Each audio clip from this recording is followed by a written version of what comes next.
নমস্কার বন্ধুরা, কম্পিটিটিভের দুনিয়ায় আপনাদের প্রত্যেকে স্বাগত এবং আপনাদের সাথে আছি আমি পর্ণদীপ। আর আমরা ইন্ডিয়ান পলিটি লুসেন্ট জিকে থেকে আলোচনা করছিলাম আজ তার লেকচার 24 এবং এই লেকচারের মাধ্যমে আমরা অ্যাটর্নি জেনারেল অফ ইন্ডিয়া সম্পর্কে জানবো। আমাদের যে ফার্স্ট ল অফিসার বা হায়েস্ট অফিস অফ ল, দেশের সর্বোচ্চ আইনি পদ অ্যাটর্নি জেনারেল অফ ইন্ডিয়ার হাতেই রয়েছে এবং আর্টিকেল 76 আমাদের কনস্টিটিউশনের আর্টিকেল 76-এ কিন্তু তার সম্পর্কে বর্ণনা করা রয়েছে। আমাদের কনস্টিটিউশনের আর্টিকেল 52 থেকে আর্টিকেল 78-এর মধ্যে দ্য ইউনিয়ন এক্সিকিউটিভ সম্পর্কে আলোচনা করা রয়েছে এবং দ্য ইউনিয়ন এক্সিকিউটিভের মধ্যেই এই অ্যাটর্নি জেনারেল অফ ইন্ডিয়া পড়ে। তো এই নিয়ে আমরা সমস্ত তথ্য জানবো লুসেন্ট জিকের পার্সপেক্টিভ থেকে। চলুন শুরু করা যাক ভিডিওটা। তারপরে ছোট্ট একটা রিকোয়েস্ট, এগিয়ে চলো 2.0 চ্যানেলটি সাবস্ক্রাইব করতে ভুলবেন না। এই চ্যানেলে জেনারেল সায়েন্সের সমস্ত রকমের ভিডিও পাবেন এবং আমার প্রতিটি লেকচারের পিডিএফ কালেক্ট করতে এগিয়ে চলো এই টেলিগ্রাম চ্যানেলে অবশ্যই জয়েন করবেন। আর দুটি চ্যানেলের লিঙ্ক আমি আমার ডেসক্রিপশন বক্সে দিয়ে দেবো। চলুন শুরু করা যাক। তো অ্যাটর্নি জেনারেল অফ ইন্ডিয়া আমাদের কনস্টিটিউশনের আর্টিকেল 76 বা 76তম সংবিধানে বলা রয়েছে, 76তম আর্টিকেলে বলা রয়েছে যে রাষ্ট্রপতি কর্তৃক অ্যাটর্নি জেনারেল নিযুক্ত হবেন এবং অ্যাটর্নি জেনারেল এটা আর্টিকেল 76-এ তার যে নিযুক্তি সেটা সম্পর্কে উল্লেখ করা রয়েছে। এবং দেশের সর্বোচ্চ আইনি পদ এই অ্যাটর্নি জেনারেল অফ ইন্ডিয়ার হাতে। পরীক্ষায় প্রায়শই কোশ্চেন আসছে যে ভারতের সর্বোচ্চ ল অফিসারকে, who is the highest law officer? তো সঠিক উত্তর অ্যাটর্নি জেনারেল অফ ইন্ডিয়া হলো ভারতের সর্বোচ্চ ল অফিসার। এবং এই যে প্রথম ল অফিসার হিসেবে অ্যাটর্নি জেনারেল হিসেবে নিযুক্ত হন কে? প্রথম নিযুক্ত হন বা ফার্স্ট এজিআই, নাম কি? এম.এস. শেতলাবাদ। এবং বর্তমানে কে রয়েছেন? 2017 সাল থেকে রয়েছেন কে ভেনুগোপাল। এই হচ্ছে দেশের বর্তমান অ্যাটর্নি জেনারেল অফ ইন্ডিয়া। তো আমরা একে একে যোগ্যতা, কার্যকাল, ক্ষমতা, কার্যাবলী এবং অধিকার এবং সীমাবদ্ধতা একে একে দেখে নেব। প্রথমে যার মধ্যে আমরা দেখব কোয়ালিফিকেশান। তো অ্যাটর্নি জেনারেল হতে গেলে যে কোনো ব্যক্তি বা আপনি যদি অ্যাটর্নি জেনারেল হতে চান তাহলে আপনার কী কী যোগ্যতা লাগবে? ফার্স্ট অফ অল আপনাকে ভারতীয় সিটিজেন্স হতে হবে বা আপনাকে ভারতীয় নাগরিক হতে হবে, অথবা আপনাকে 5 বছর হাইকোর্টের বিচারপতি হতে হবে। যদি আপনি 5 বছর হাইকোর্টের বিচারপতি না হন তখন আপনাকে কী হতে হবে? তখন আপনাকে 10 বছর মিনিমাম হাইকোর্টের অ্যাডভোকেট হতে হবে। আর রাষ্ট্রপতির মতে আপনাকে আইনের বিশেষজ্ঞ হতে হবে।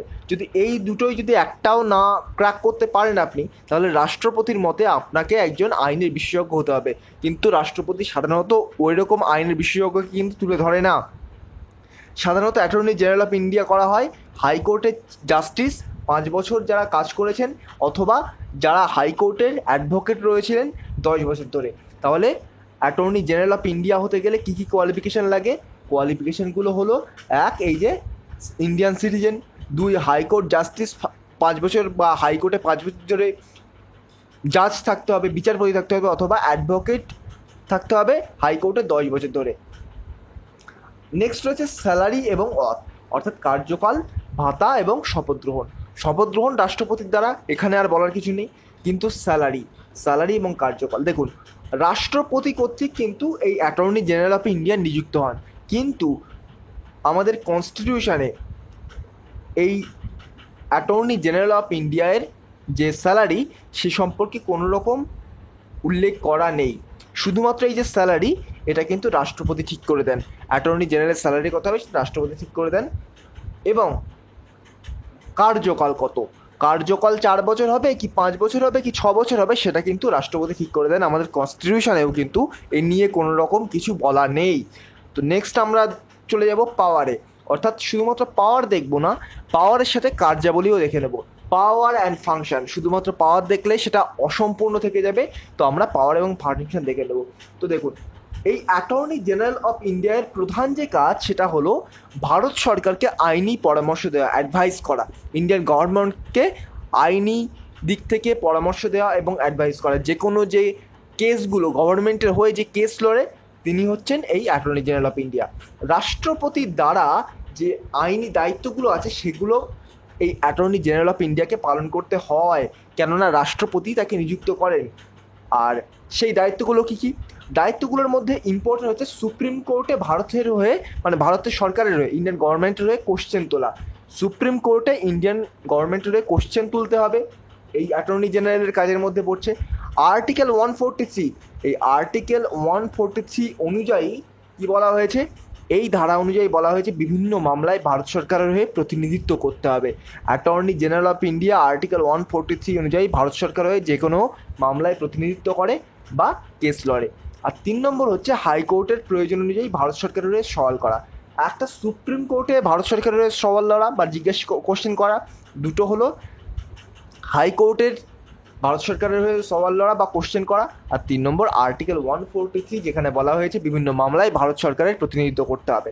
আর রাষ্ট্রপতি বা সংবিধান কর্তৃক অন্যান্য দায়িত্ব কিন্তু পালন করতে হবে এই অ্যাটর্নি জেনারেল অফ ইন্ডিয়াকে। তাহলে আমি 1 মিনিটের মধ্যে আরেকবার ক্ষমতা এবং কার্যাবলীগুলো রিপিট করছি। প্রধান যে কাজ সেটা হলো ভারত সরকারকে আইনি পরামর্শ দেওয়া এবং ভারত সরকারের যে বিভিন্ন কেস, সেই কেসগুলো লড়া কিন্তু অ্যাটর্নি জেনারেল অফ ইন্ডিয়ার কাজ। এছাড়া রাষ্ট্রপতি কর্তৃক যে আইনি দায়িত্বগুলো পালন করতে হয় সেগুলো হলো সুপ্রিম কোর্টে ভারত সরকারের কোশ্চেন করা, 143 নম্বর ধারা অনুযায়ী বিভিন্ন মামলায় ভারত সরকারের প্রতিনিধিত্ব করা, হাইকোর্টের প্রয়োজন অনুযায়ী ভারত সরকারের হয়ে কোশ্চেন করা এবং রাষ্ট্রপতি বা সংবিধানের দ্বারা যে দায়িত্বগুলো আছে সেগুলো কিন্তু পালন করা। তো আমরা একবার লিমিটেশনগুলো দেখে নেব। লিমিটেশন খুবই কম কিন্তু গুরুত্বপূর্ণ, খুবই গুরুত্বপূর্ণ লিমিটেশন। ফার্স্ট লিমিটেশন, ভারতের যে কোনো আদালতে বিচার প্রক্রিয়ায় অংশগ্রহণ করা কিন্তু এই যে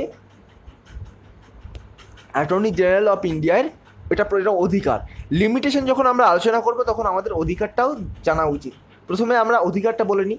ভারতের যে কোনো আদালতে, সুপ্রিম কোর্ট, হাইকোর্ট, নিম্নস্তরের যে কোনো জেলা আদালত, এইরকম আদালতে বিচার প্রক্রিয়ায় অংশ নেওয়ার অধিকার কিন্তু এই অ্যাটর্নি জেনারেল অফ ইন্ডিয়ার রয়েছে। 1 নম্বর অধিকার। 2 নম্বর অধিকার কি, সদস্য না হয়েও সংসদের যে কোনো কাজের কার্যাবলীতে তিনি কিন্তু যোগ দিতে পারেন।